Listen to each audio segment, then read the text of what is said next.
La parole est au président Mattei pour le groupe démocrate.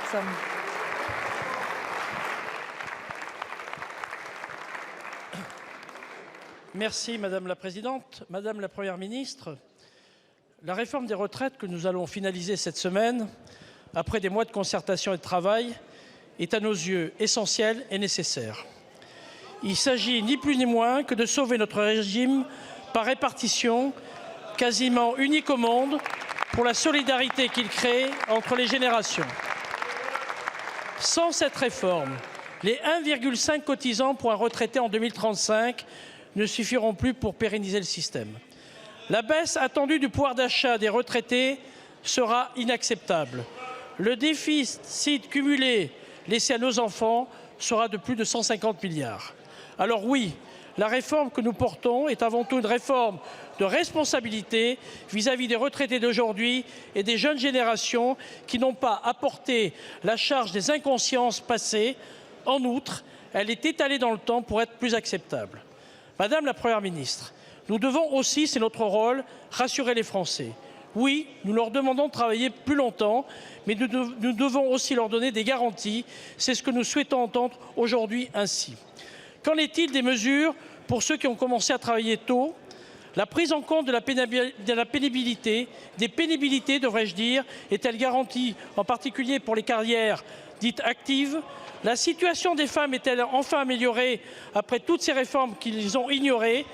Vont-elles être enfin rétablies dans leurs droits, à savoir une retraite digne? Vous savez à quel point le groupe démocrate y a travaillé.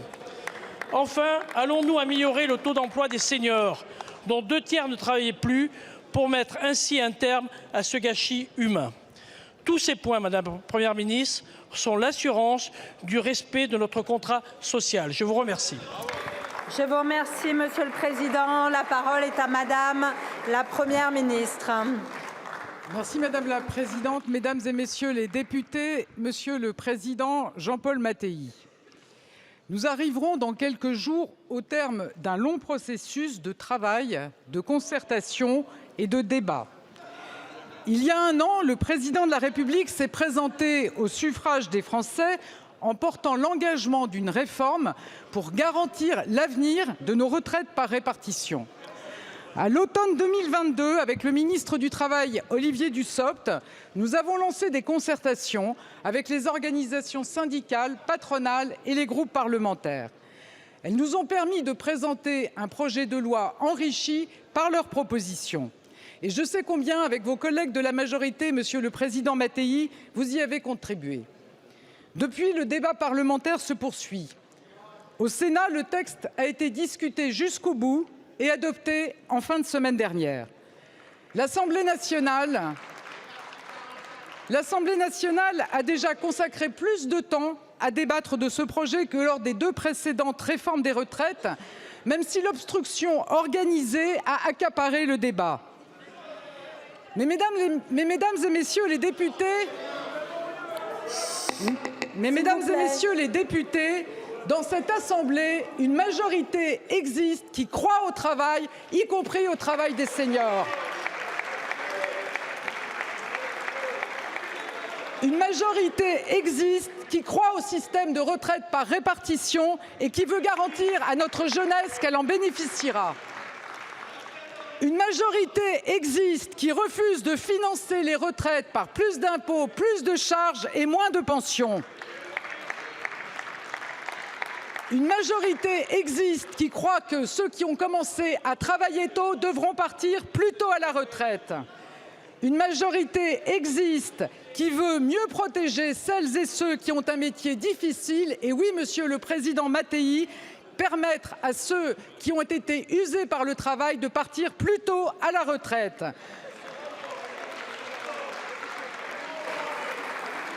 Une majorité existe qui sait que la plupart des régimes spéciaux n'est plus justifiée et qu'il faut les fermer. Une majorité existe qui pense qu'il faut augmenter les petites pensions des futurs retraités comme des retraités actuels. Une majorité existe qui veut réduire les inégalités de pension entre les femmes et les hommes. Une majorité existe qui n'a pas peur des réformes, même impopulaires, quand elles sont nécessaires. Une majorité existe qui fera toujours passer la responsabilité avant l'affichage, la posture ou les petits calculs du coup d'après. Une majorité existe qui ne se laisse intimider ni par les insultes, ni par les menaces, ni par le vandalisme sur les permanences. Une majorité existe pour garantir aujourd'hui l'avenir de nos retraites et pour assumer demain des désaccords ou des oppositions franches sur d'autres sujets. La commission mixte paritaire se réunira demain sur notre projet pour les retraites. Vous serez ensuite conduits à vous exprimer sur la réforme des retraites, pas sur un soutien au gouvernement, mais sur ce projet seulement. Et ce projet, nous pouvons en être fiers. Et je dis bien nous, car il a été considérablement enrichi, amélioré, complété par des propositions des partenaires sociaux, de la majorité comme des oppositions. Alors, mesdames et messieurs les députés, avec mon gouvernement, nous sommes pleinement engagés pour que dans les prochains jours, une majorité vote la réforme des retraites. Je vous remercie. Je vous remercie, Madame la Première ministre.